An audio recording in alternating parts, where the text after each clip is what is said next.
Got it. Thank you so much, Kevin, for your service and Phil also. And thanks for inviting me to come on out tonight. My name's Curtis Johnson. I'm an alcoholic. Great to be here and great to be sober. And by the grace of a very loving God, the Fellowship of Alcoholics Anonymous, and you folks, I have not found it necessary to consume any form of alcohol or take any mind-altering substance since March 16, 2015. And for that, I'm grateful. And I've also learned in this program that gratitude is by far more than a word or a feeling. Gratitude has to translate itself into a rigorous action of giving back that what's been so truly and freely given to me. And if I'm not giving that back, I'm a liar and a thief, and the truth's not in me. So that's why I'm here, and it's great to be here. I'm going to just give a little bit of validation here before I jump into the 2 steps that are so important in life today. But that was not my first sobriety date. I actually came into the rooms of Alcoholics Anonymous the first week of March 2009 at the ripe age of 56. I'm 70 now. So I was a late bloomer in the program of Alcoholics Anonymous, and I used to question God. I used to say, God, why did you make me wait this long? And little did I know, God had a real plan for me, and I think God has a plan for each and every one of us on this screen tonight, or we wouldn't be here. We're searching, and we're going to continue to search, and we're looking for that peace within that this program certainly offers us. I was also sober from June 3rd, 1986 till August 18th, 1994, while I was under federal custody of the federal government, Federal Bureau of Prisons, for flying things south and bringing things north that I shouldn't have been flying south and bringing them back north. And that really points out and discloses and really shows to me what alcoholism is about. Never being content with who I was, what I was, and what I was doing. I was always searching for something greater than myself. And at that time, it was money, property, and prestige. I'd just been married 5 years previous to that. My daughter was just born, and I had to go away for 96 months.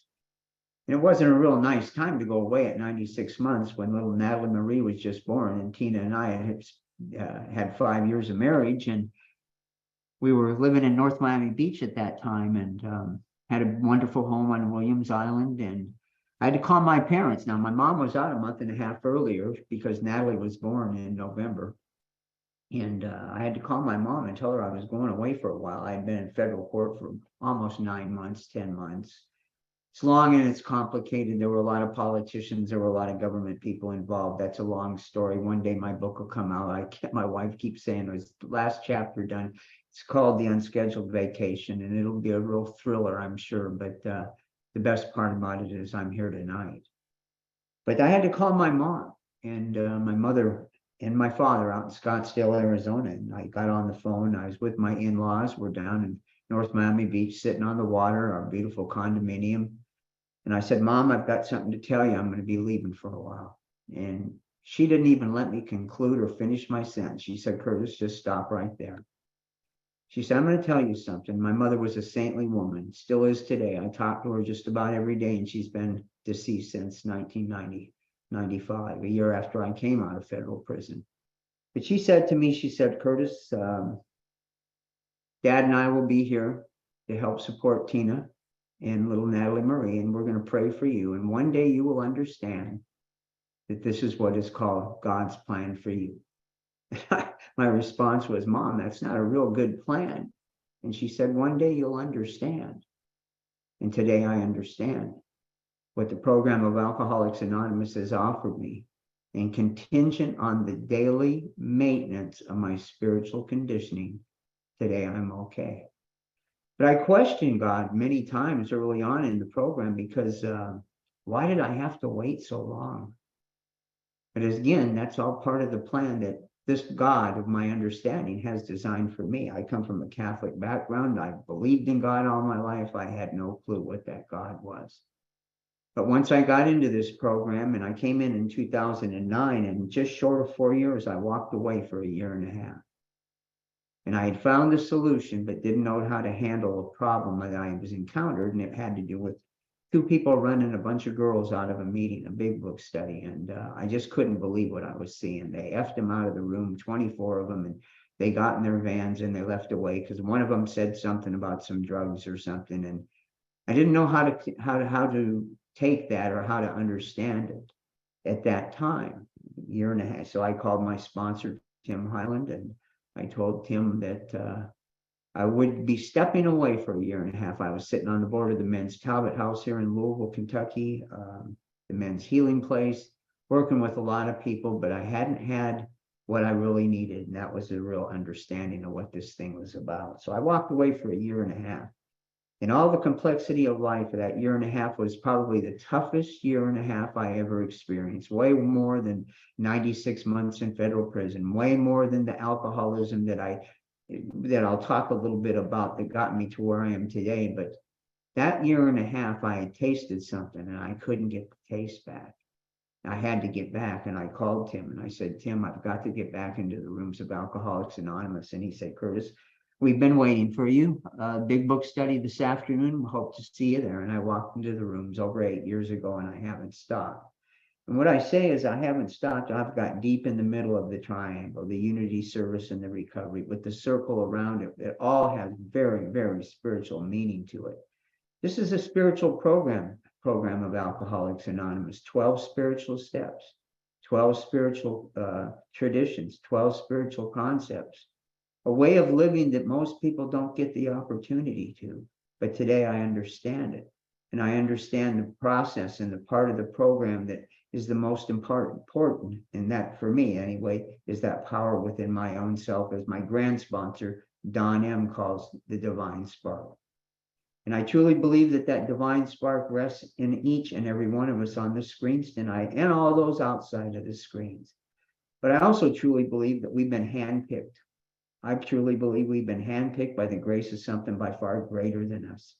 To have this opportunity, no matter who we are or what we do or what we believe in, that this opportunity to change, and the change comes from within.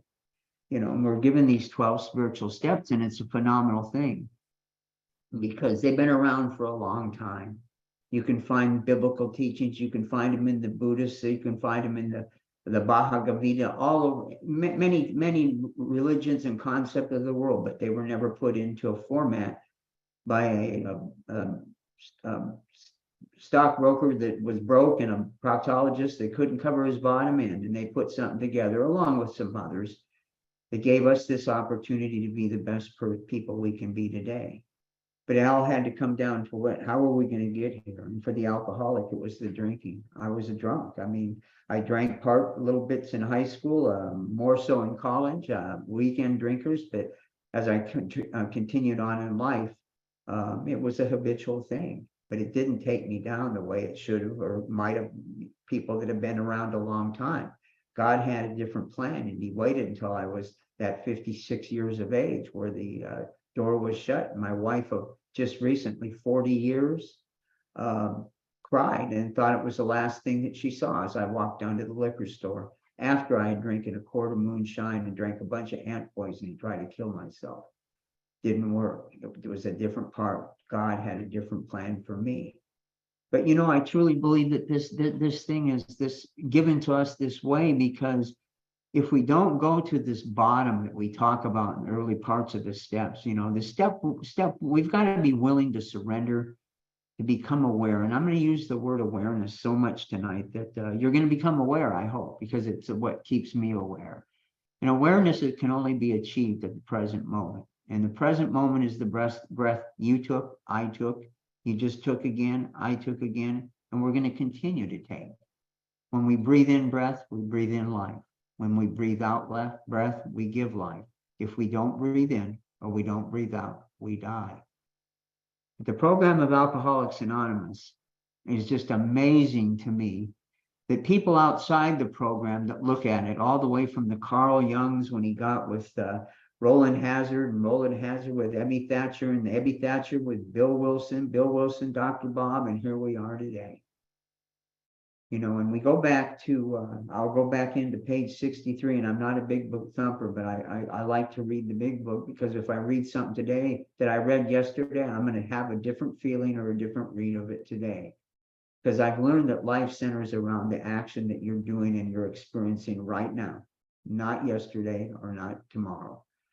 The human mind centers itself on fear, hate, and illusion.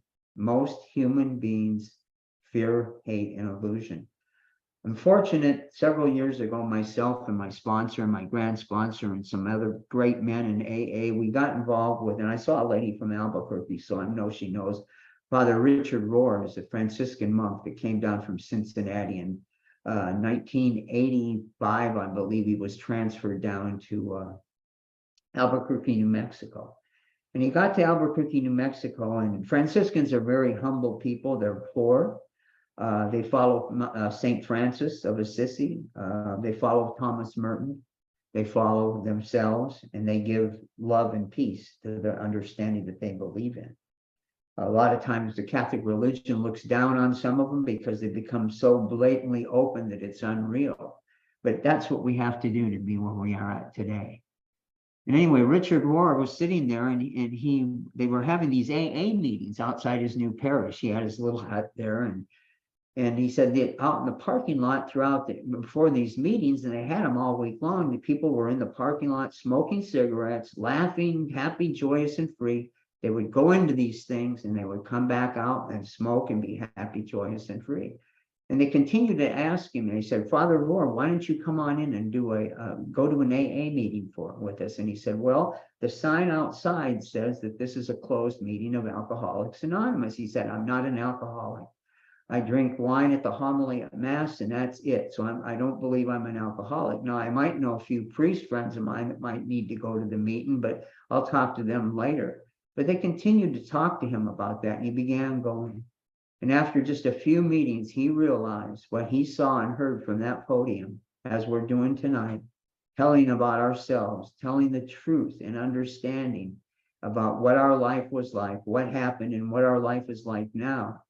Things began to change, and he realized that this has been around for a long time. What happened to the religious attitude? It's not something out there, it's something right here. And he looked and he kept going, and he came out and he made a statement, and he still makes that same statement today. He truly believes that Alcoholics Anonymous, and before I get to that, he wrote a book, and I don't have a copy. I gave another one away. I can't keep books. I keep giving them away, and I have to go buy another one, but that's okay too. It's called Breathing Underwater, 12 Spiritual Steps of Living. And these 12 steps have been around for a long, long, long time. But he says what Bill Wilson and Dr. Bob did and all those folks that put that thing together, it had to have been a divine intervention, no other way. But he goes on to say that Alcoholics Anonymous, he truly believes, will one day be recognized as the American gift to worldwide spirituality. Above and beyond all the religions that we've progressed or we've put together, he thinks we have been the selected ones. And he says that because the way we operate and what we do in these 12 spiritual steps of living. So I became very involved with that. And I became involved, and even when I'm working with sponsees, I'm fortunate to be able to sponsor lots of fellas and some ladies. And I have a gift, or I have a knack about giving away what's been so truly and freely given to me. I used to like to say I would like to charge people, like to charge the BS taker for the BS, but today I like to give the truth seeker what they're looking for, and that's the truth. And I found it in the rooms of Alcoholics Anonymous. But Rohr goes on to say that the talking and the thinking of the human being, we think in more what's called the dualistic mind. It's an either or, and if, maybe, not maybe, right, wrong, black and white. And when we do that, our mind is consistently in a resentful past or looking forward to a fearful future, with the inability to be able to understand where we're at the present moment. Ironically, steps 10 and 11 are the understanding of the program of Alcoholics Anonymous. It's also the understanding of what they call a contemplative thought process, which is a neutral process, which I don't judge. You know, the Jesus of long ago was probably one of the gifted spiritual teachers of all times. And all spiritual teachers have 3 words that they like to say. His was, throughout the Bible, do not judge. Now, that is a hard thing to do in the world today. The complexity of the world, the politics of the world, everything that we're encountering in our lives today, But we've been given this blessing that we've got these 12 spiritual steps. We've got a fellowship, and we've got people that are able to be around each other and to work with each other in companionship and fellowship in order to get through the darkest times. I truly believe that life itself, at the age of 70, I'm on that what's called the last quarter of life. My sponsor, Tim H., took a course a year and a half ago, I think, about out of the Father Rohr has a thing called the Center for Action and Contemplation down in Albuquerque, and you can take courses, but everything this man talks about somewhere were included. The Alcoholics Anonymous, the 12 spiritual steps. But he goes on to talk about that, and he talks about the way people think and what is wrong with most people. 98.9% of all people are addicted to our thinking. It's the way we think, and most of the time it's negative. And if you don't really believe that, test yourself sometime and think about what you're thinking throughout the day, and most of the time it will be negative. It was for me. What am I going to do? Oh, this didn't work. Oh, she's terrible. He's bad. But I'll tell you what I learned, and I learned this from my grand sponsor, Don M., who's just a wonderful man. Probably the most spiritual teacher I could have been around. And he told me last Christmas, he said, Curtis, you show me that you've been around this program about 40 years. I said, Don, it's about 8. And he said, no, you've got something about yourself. Don't let it get to you. Continue to give it away. And I continue to do that. I'm no better than, no less than anybody or anything else. But what Don talks about, he talks about persistent courtesy. And the only way that we can be persistently courteous in our thought process is accepting the moment as it is. Whatever it is, it really doesn't matter, because once it happens, it's over. Usually the human mind will react to the moment. And once we begin reacting to the moment, it's going to be negative. Very rarely do we go into a good, joyful feeling, or we're going to help somebody. Usually it's a negative something or a comment, to where the mouth becomes, a tool, of weapon of cause, trying to, I used to like to use my mouth to say things that I thought were funny that might have hurt somebody. And today I don't do it, because I've learned the difference. But the 10th step, when we're talking about that, leading into the 10th step, of course, we've got our early steps. We've got 1 through 3, which are so important. Step 2 and 3, we're talking about turning our will and our lives over to a power greater than ourselves. And if you don't believe in that God of your understanding, or you don't believe in a God, that's okay too. I truly believe eventually you will. Most people don't until they're near death. When you get around hospice workers or people like that, the light begins to come on. Well, I'll tell you what I like. I like the light to be on right now. And I've found a way to pretty much be able to understand that in my life today. And again, like I said a little bit earlier, it's contingent on the daily maintenance of my spiritual conditioning. It's giving away that what's been so truly and freely given to me in order to understand it. So what is that we're giving away? We go through the steps, we turn our will over to this power, and then we go in and we start cleaning up. We get into the 4th and 5th step, but the real steps, I truly believe, that are so effective and so important are steps 6 and 7, because these are the things that we work with on the 10th step. All these character defects, these things that in Christianity we'll call them sins, in AA we're going to call them character defects. And I truly believe, the 10th step talks, and we ask God to remove these character defects. And I truly believe that God hasn't removed a one of mine, but there might be a reason behind that. But he certainly made me aware of that, and what those character defects are and what they're about. I remember several years ago, the Archdiocese here in Louisville, Kentucky, during the Lenten season, had a white Catholic meeting that for the 6 weeks of Lent, you had like 18 people in your house, and we were the host, my wife and I. And by the way, my wife Tina stayed with me. We just celebrated 40 years of marriage. I don't have time to get into it, but after putting that woman through HELL twice, she'll also tell you that my 96 months in federal prison was nothing compared to watching a human being almost die from alcoholism. And she's very grateful. She's not one of us. She doesn't need to be, because she's pretty much a saintly person anyway. But back to this. So now we've got these character defects, and we're hosting this meeting. I've got 18 people in there. And on the third week, here comes the subject, and it's called confession. I got to tell you this. Last weekend, I spoke down at the 39th annual sponsorship rally in Bowling Green, Kentucky. I was the Sunday closer. And I always say to Tim, I've gotten the opportunity to speak at a bunch of conferences. And I say, Tim, why am I always on Sunday? He says, Curtis, you're not going to tell a drunk-a-log. You're going to tell the truth. You're going to make them cry, and they're going to come back. And I said, well, that's just a wonderful portfolio. I'm going to make them cry, and they're going to come back. But it's just the message that I can give. I don't know why. But anyway, I got up there on Sunday morning, and we went through some tremendous stuff that night. The night before, with one of our very good friends having to go back into the program, into a detox, and it was pretty unbelievable. And I didn't know that until 6 o'clock in the morning, and I bit my tongue and I said, okay, God, I got 4 hours until I speak. How are we going to handle this one?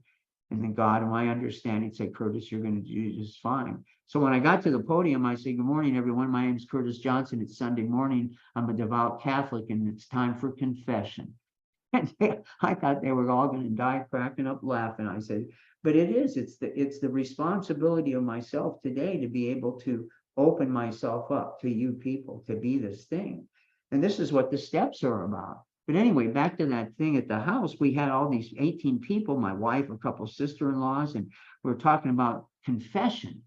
And nobody said, well, I don't need to go see Father Tom and tell him my sins. And, they're the little tiny things. And I just listened for a minute, and I went into my office and I printed off a sheet of our 20 most pertinent character defects. And I handed one to each and everybody. And I said to them, these are what are called in our program character defects. They all knew my background. They knew my prison time. They knew my alcoholism. And I said, you can look at these, please. And I said, I'm guilty of all 20, and I really don't care what yours are or where they're not.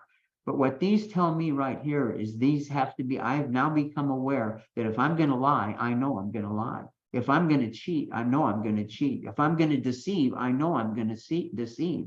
Only if I'm okay in the moment and I understand where I'm at now. I said, and what we do in Alcoholics Anonymous, when we get to the 4th and 5th step, and we go through the 6th and 7th step, and we go to 8 and 9, we go into a point of promise called the 10th step, where we become aware of our actions throughout the day. Not when we want them, but when we action on them, when we're part of this program. This is an action program. This is the awareness. And I said, so if you're not, if you don't want to go see Father Tom on at confession, I said, I highly recommend that you sit down with somebody, because those little things, they get into a backpack, and that backpack gets really heavy. And when that backpack gets heavy, I can't go. My plane doesn't fly right. My angle of approach is off, and I'll crash. I'll drink, or they'll drug, or they'll just be a miserable person. Most human beings carry a big backpack. But we've gone through the steps, and here we enter into the world of the spirit in step 10, where I truly believe you are, I am, and this God of my understanding is everything. And I mean everything. I was watching a raccoon just out a minute ago out at the bird feeder. He can't crawl up, but I walk. My wife will bang on the window. She's up in Ohio right this weekend with the grandkids, but she'll bang on the window and try it, and they just laugh and look at her because they know I won't do anything. Now, they're not really good to have around your garden and this and that, but you know what? That's a creature of God too. And the deer run out in my backyard. We moved out of Louisville a couple of years ago, and I live in a beautiful area. It's woods. I'm sitting in an office that I'm looking out, and I've been in all day on my 4-wheel drive, just enjoying the moment, enjoying nature, thanking God for this opportunity of one more day, one more moment, one more breath, as I want you all to have and be aware of too. But we have to learn how to do it. And we have to be consistent and persistent. This has to be done not on our terms, but on God's terms. What Don talks about, he talks about that divine spark within. And I truly believe in my life today that God of my understanding is and resides in each and every one of God's children, animals, the world, trees, the whole thing. It's way bigger than anything I could have ever imagined. Now, I'm a brilliant person, but I can tell you this, that Alcoholics Anonymous, the greatest thing that you folks did for me is you slowed my brilliant brain down. There's nothing to figure out. You work with young people early on in the program, and I got to figure it out. And you just laugh and you kind of chuckle and get them to the side, say, buddy, there's nothing to figure out. This isn't that difficult if we follow the instructions. So we get to step 10, and we're talking about entering the world of a spirit where God is. You are, I am, and God is everything, which is a pretty unbelievable way to be. And we've gone through the character defects and we know that kind of stuff. So now we know before we do it or what we do it. I have this thing about last weekend when I was down in Bowling Green, I was picking stuff up off the floor. And I try to do this because when we get into persistent work doing it this way, we don't have to think about what we're doing. We will intuitively know how to handle things that used to baffle us. And the things that used to baffle us don't need to baffle us anymore. I tell guys, young fellows that I work with early on in sobriety, how long did it take you to learn how to ride that bike before you hit that? How many times did you hit that center bar until you learned how to ride the bike? I said, this is just about as easy if you're able to give yourself up to this thing, this program of these 12 spiritual steps. So we get into this 10th step and now we become aware. So throughout the day, we're constantly aware of what we're doing if we're okay in the moment. So we've got to bring ourselves back in. And that's when we go to step 11. And I'll talk to that of how I do it anyway. And it's my experience. And it seems to work today. I don't know about tomorrow, but today has been a very wonderful day. A lot of allergies going on. My wife's not in town. The neighbor, I got 2 neighbor kids. They came down and asked, Mr. Johnson, could you take us for a ride down to the creek? Absolutely. What an opportunity to be a part of somebody else's life other than me. You see, but I didn't know. Even growing up in the church, the church will tell us what to do. AA shows you how to do it. That's the action part of this program.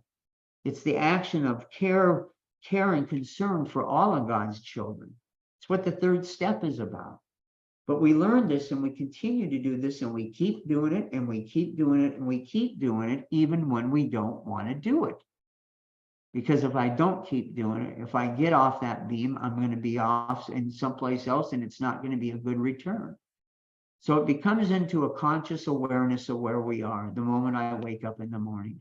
I don't have time. I can tell you this from my heart. I don't have time to get to my knees before I thank God. It's that first breath I take. That first breath upon awakening, I thank God. And I thank God in a big way. Because there's many times I could have been shot down out of the sky, shot in the jungles. I've been around the world. I've been in everything. I've done everything. And there's nothing better in my life today at the age of 70 plus years than being right here with you folks tonight. Phil had me on here. I spoke on this meeting Christmas Day 2021. I listened to the tape a couple of days ago.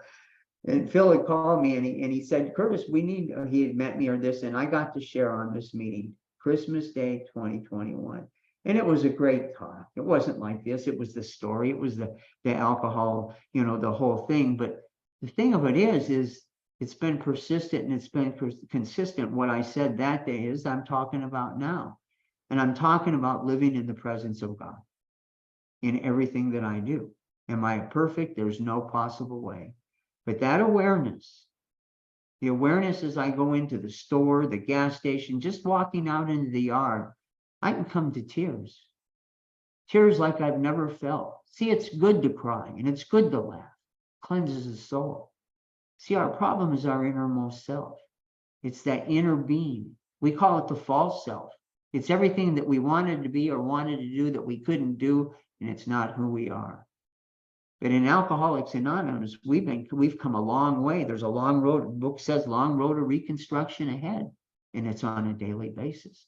There's folks on here with tons of sobriety and been and even older than me in age, and bless your hearts for being a part of this thing. But it's you people that have come before me. My friend Carl came out last year.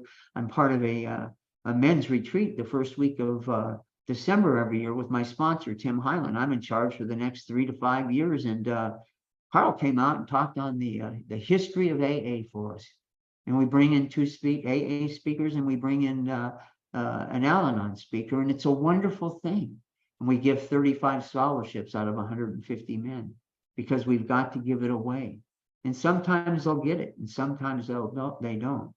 But as we walk throughout the day and we're playing in the 10th step, we've got the action of understanding the wrong right then. And then at the end of the night, we sit and we ask ourselves to go over our day so that we can make amends. We don't want to have to carry our past difference, because carrying anything in that baggage is tough. I'm going to tell you a short story. When I got sentenced in January 1987 to 96 months, it was an old 12-year guideline sentence in AA. I was down in Miami, Florida.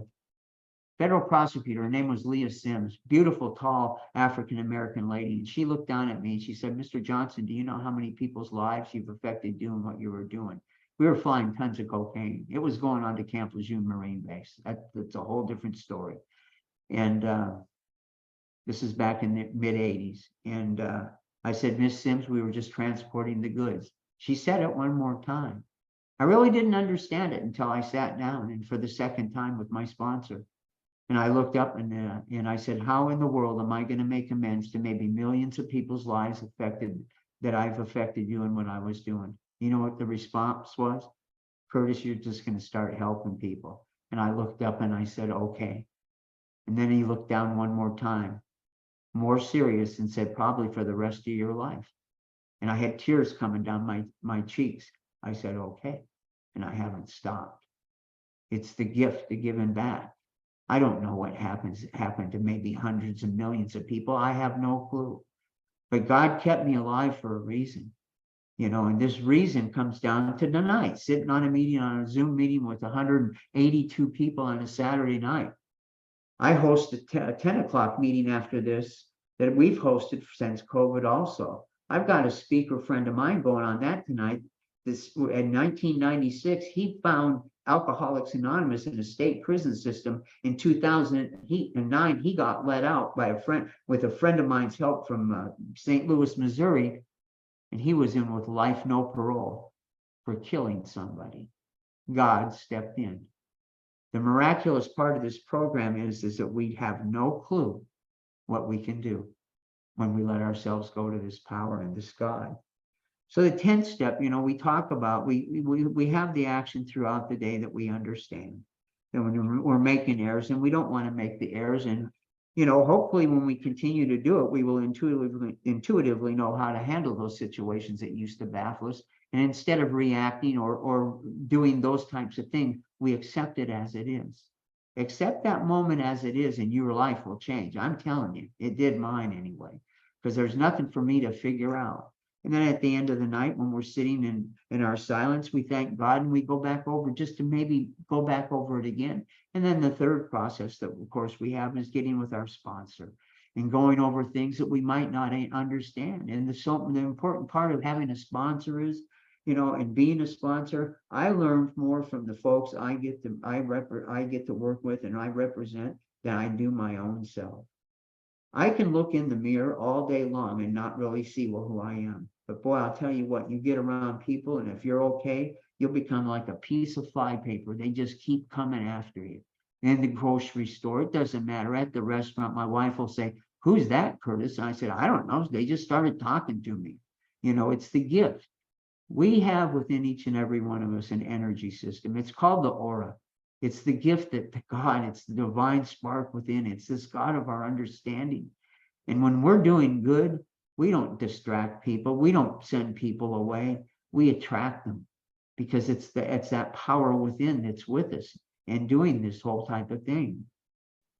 So the 10th step is so important. In fact, I'm going to read the 10th step prayer real quick, and then I'm going to jump into the 11th step, because the 11th step is that lights me up. The 10th step, of course, says, "I pray I may continue to grow in understanding and effectiveness." Understanding is step 10 and 11. Effectiveness, step 12. To take daily spot check inventories of myself, to correct mistakes when I make them, to take responsibility for my actions, to be ever aware of my negative and self-defeating attitudes and behaviors, to keep my willfulness in check, to always remember I need your help, to keep love and tolerance of others as my code, and to continue in daily prayer How can I best serve you, my higher power? And what a prayer to understand. You know, the 12 steps, we've got so many great prayers, and so many of them are even hidden. But until you really get into the inside of it, and we start really examining ourselves along with those things, the light comes on. And when it comes on, it gets, you know, it's almost like, you remember when you were like a child, when you're more childlike, or you were laying out in the lawn looking up at the stars, and really there was nothing to worry about. We just loved life. And or you got something new at Christmas, or you got something new and you just wanted to show somebody this thing. This is what AA is for me today. The program that you folks have taught me. I can't give enough away. I had a sponsee come today. By today, he was coming back. He works an hour south of Louisville. He's an electrician. Stopped by and we had a phenomenal hour talk. I hadn't talked with him or gotten to be with him for almost, I'd say, 6 months. He's been busy working and this and that. And he said, you know, Curtis, I'm sorry. I said, no, you don't have to be sorry. There's not such a word as sorry. Not in the world today. This is just part of that plan, that same plan that my mother told me that was going to happen in my life. And if the plan would have went any other way, I wouldn't have been here tonight. So it's my job, and it's my ability to be the best I can, as it is for each and every one of us. This opportunity through these 12 steps, 12 spiritual steps, you know. So we looked at step 10, and we become aware. We can't find ourselves if we aren't aware, and awareness is in the moment. Try to, you know, and there's different methods. And in step 11, or the 11th step, we sought through prayer and meditation to improve our conscious contact with God. The word improve is very important. That's the strongest word I think I've ever heard in my life. That's already telling me that I am in a conscious contact with the power within. The God of my understanding is a part of me. And that puts me on a whole different attitude and a whole different checklist, because whatever I'm doing, that power knows what I'm doing. So there's nobody else for Curtis to fool today other than to try to be the best I can. Now, we can't be the best we can because that's impossible, but we know the difference. But, you know, you go back, you know, I talked about Richard World, go all the way back to Carl Jung, go back to Dr. Silkworth. Silkworth told us the whole thing. He said, in the doctor's opinion, we had to have a psychic change. A psychic change is a 180-degree change in our thought process. So whatever I was thinking, I'm going to go left, I better go right. Even still today, I'm not going to be fixed from this problem of alcoholism. This is not about the mind and the body anymore. We've taken care of that the best we can. This is about the spiritual malady. This is where we're at. We're on the 10th and 11th step. And if you're new to this program, I can't wait till you get here. This becomes unbelievable because every day is brand new. You'll never experience it again. Look at this. We're at 8:45 p.m. And 45 minutes into something that we're never going to experience again. Yet I haven't seen anybody lie, cheat, steal, deceive, or hurt anybody on this screen yet. That's magnificent. And we can go throughout the day, and I see people nodding, and it just enlightens my heart, you know. But we have to go through this thing. We have to go through this inner program. What I like to say comes directly from the heart. I tell the fellows that early, here comes the raccoon again. Here, I tell folks early on in their sobriety, I said, you know, I've learned to shrink my head and open my heart. It's the only way I know to live today. It's when my care and concern is for somebody else other than Curtis, I begin to see the light. And I see it in each and every one of you here without even knowing your name. The ones I know, there's a bunch of people on here I know tonight, and they know me. And I'm thankful, and I love each and every one of you. And I mean it. Love and care and compassion for all of God's children, even the ones I don't like. Don M. talks about that. He said, you know, you can't hate them. They're God's children. And they don't know, maybe they don't know what they were doing. When we came into this world, we did not come in as an evil person. We came in as a human being, as one of those little kids laying on the grass with looking up at the stars, playing until it was time to go to bed. And when we went to bed, we got up and we did it again, and we did it again. Isn't this what the big book is talking about, folks? Bringing us back to a more simple way of living. going inside and being joyful and happy within our own self. But I'm going to tell you the part that I really think is important. It's being able to face the darkness in life that each and every one of us go through. Most people don't have to do that because they're living on a mindset that they're living in that fearful past or that resentful past or fearful future. And they don't understand the moment that they're in until they hit it. When something happens, when you lose a child, something happens financially to the family, something happens to the mom or the dad, or maybe to yourself in health issues. But I go back to that reading on page 63 in the big book where it says, as we drew near and closer to God, we began to lose fear of today, tomorrow, and the hereafter. We were reborn. 12 and 12, in the 12 and 12, the 11th step, it talks about the same thing, the life hereafter. So there had to have been some major divine intervention, I truly believe, with Bill Wilson and Dr. Bob putting this thing together, because now they're talking about this thing thereafter. The mystics and the spiritual teachers will tell you that this is just a shell that we're playing in right now. Our being is way beyond this. And I told you, I said, my mom passed away in 95. She waited until I came out of federal prison. We got a call. Tina was out in Washington, actually, on business, and Natalie Marie and I, Nat was she was 8 at that time. And we got a call from my dad. My mom had quit smoking cigarettes 35 years before. He called and he said, Mom's in the hospital. They gave her 3 days to live. She's dying of lung cancer. I said, well, what? And I wasn't aware, or I wasn't sober at that time. But when we got out there, and she was sitting in bed smoking a cigarette when my daughter and I walked in, and we sat down and we said some prayers for a couple hours with my mom, and she passed on.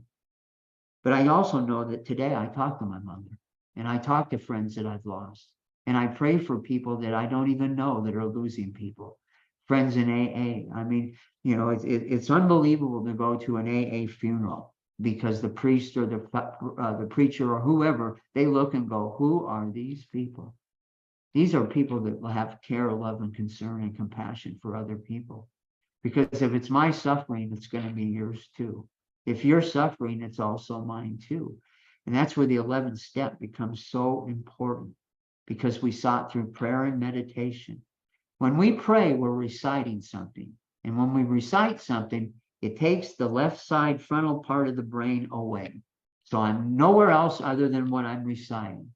The meditative part is a little bit of a different story. We have to learn how to go into the silence. And the silence is not easy to get to. We go into a quiet, or we listen to some type of a mantra or a music or something to just take our mind away from what we are. And many people will say, well, I can't do it because I'm just thinking and I'm thinking. Well, if you repetitively continue to do it, you'll eventually get there.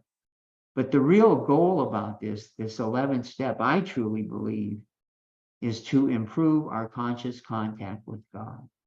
And how do I do that? For myself, I've learned, and it's been effective, that every breath I take is a breath from that God of my understanding. Every breath you take is from that God of your understanding. Every human being in the world today, the 8.5 billion or whatever, breathes the same way. And if we do it, we're okay. If we don't do it, we're not okay.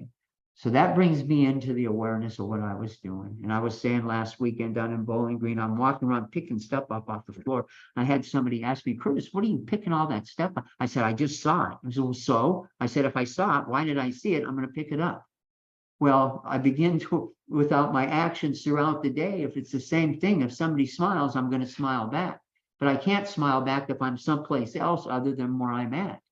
As I go throughout the day and become open to where I'm at and what I'm doing, now all of a sudden the light comes on and it's everywhere. I don't miss the car that just went through the red light, or I don't honk at it, or I don't do this, or I don't do that, but I become aware. And that's improving the conscious contact with this God, because that God is a part of us. It's a part of us that we've been given. And most people, for me, if I go to Mass on Sunday, that was good enough for me for an hour, and I'll see how good I can be the rest of the week. I didn't need that. So this God of mine understands, said, here, Curtis, let's try out this. Why don't you be an alcoholic for a while and see how that works? Maybe that'll get you to a point where there's nowhere else to go other than where you're at.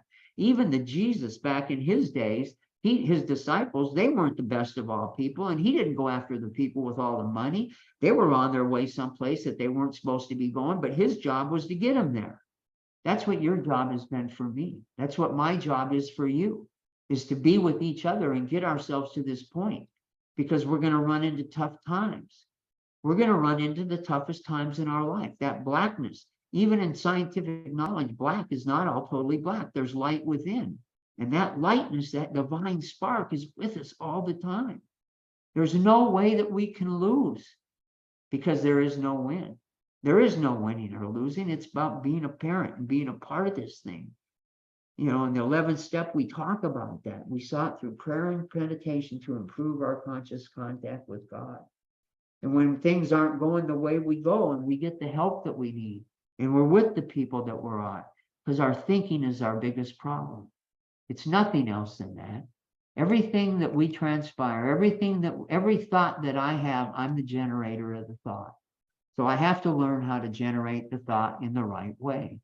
And what I've learned in Alcoholics Anonymous is being a part of this program keeps my thinking pretty well structured and centered right where it's supposed to be. Now, I'll go off and I'll get out someplace else, but boy, it doesn't take long in order for myself to say, get back where you're supposed to be. Get back on that beam.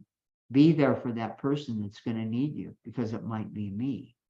You know, and this is the miracle part of the program, and miracles are a whole different thing, because everything's not going to be right. Everything's not going to be the way we think that they're supposed to be, but they're certainly the way that God has them to be. Sometimes I ask myself, God, do I go right here or do I go left? And God will say, well, Curtis, you're doing really good today. Why don't you show me how you're doing? And I said, no, God, I really need some help here. Do I go right or do I go left? And God will say, Curtis, you are on the beam today. You show me how to do it. I go left and hit a wall. Boom. I go, God. And he says, Curtis, next time you're going to go right. We learn from mistake. We learn from the actions that we have to do. And once we understand them, they don't have to be returned. We don't have to do them again. So it's through thought, prayer, and meditation that we're able to retain and keep our thinking in the most prominent place of where it needs to be for me today, and it's here right now. And it's a gift. It's a gift beyond gifts of anything I could imagine. I'm going to close with this. I've got two of the greatest grandkids. They're coming back next week, and we're going down to Perdido Key for 10 days. My wife will bring them back. And Grace and Matthew's 10, and Hadley Marie is 8. And 4 years ago, I was up in Johnstown, Ohio, and my son, my brother-in-law, my father-in-law says to me, Curtis, I got to tell you something. I said, what? His name's Steve Sossman, good Baptist guy, never drank, never drugged. Looked at me and he says, I got to tell you something. Those two little kids, grandkids of yours, they talk about their pappy more than anybody I've ever seen a child talk about. And I said, oh, Steve, that's great. They talk about you. I mean, they love you and Janet. And they goes, no, there's something about this. They talk about you. They talk about their pappy more than anything I've seen a kid talk about. And I was just lit up. And then he pointed at me, he said, I think it's that AA stuff. And I just thought, oh my gosh, he understands. About a month later, they were down visiting, and we were at our other home, and big home, beautiful home, and everybody was down, the in-laws, everybody, and there were 9 of us at the dinner table. My mother-in-law was 91, and she'd made her fried chicken. And at the other end of the table, now Hadley Marie would have been 4 at that time, because Grace and Matthew would have been 8 and or 6. And she's at the other end eating her fried chicken, and she looks at me and she goes, hey, Pappy, you going to one of those meetings tonight? And I was just floored, because nothing was ever nothing about that. And I looked up and I looked around the table at Tina and Natalie Marie and my in-laws, my mother-in-law, my little son-in-law. I said, yeah, Pappy's going to one of those meetings tonight. She said, okay, and just kept eating her chicken. I'm thinking, where in the world did that come from? Because they know wherever I'm at, whether it's up in Johnstown, Disney, Mexico, Perdido Key, doesn't matter. I'm going to find a meeting, because that's just where you people are at. About a minute later, my grandson, now he's smart. Last year he went to space camp, and he's going again. And he's a brilliant little 10-year-old. He looks up at me. He's sitting next to me, and he looks and he says, Pappy, what do you guys do at those meetings? I was floored. Here's a kid 6 years old asking me what we do at those meetings. And God came out of my mouth, and I looked around the table, and everybody with tears just rolling down my face. I like to cry. And I say, Grace and Matthew, this is where Grammies and Pappies, where we go and learn how to be better Grammies and Pappies. And everybody was just stunned. And I looked around, and he looked at me, my little grandson, and he pointed at me with his finger, and he said, Pappy, you keep doing that. That's the program of Alcoholics Anonymous, folks. It's the gift we were given, the aura. They're not afraid of us. They love us. They're a part of us. We've got to spread the message to be here now. Phil, I want to thank you so much for allowing me to come out here tonight for a little bit and not talk on a drunk-a-log. And Kevin also for this great meeting. And thanks everyone for being here. My name is Curtis Johnson. I'm an alcoholic.